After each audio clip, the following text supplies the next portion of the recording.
శ్రీ పరమాత్మనే నమః. శ్రీ గురుభ్యో నమః.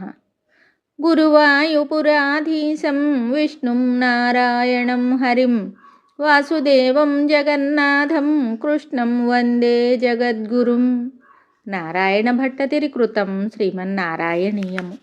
6వ దశకం 10వ శ్లోకము.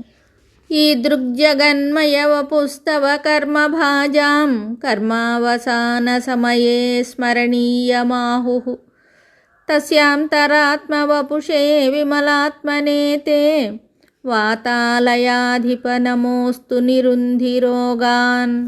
ఈ శ్లోకమునకు భావము: వాయుపురాధీశ, ఈ విధంగా ఈ సమస్త జగత్తు నీ రూపమే. శ్రవణ మనన కీర్తనాదులను గావించడి భక్తులు నిత్య నైమిత్తిక కర్మలను, షోడశోపచార పూజలను ఆచరించినప్పుడు నీ దివ్యమంగళ విగ్రహమును విరాట్ రూపంగా భావించి స్మరిస్తూ ఉండవలెను.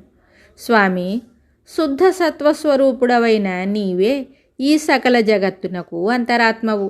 అట్టి నీకు భక్తితో ప్రణమిల్లుదును. దయతో నా రోగబాధలను నివారింపుము.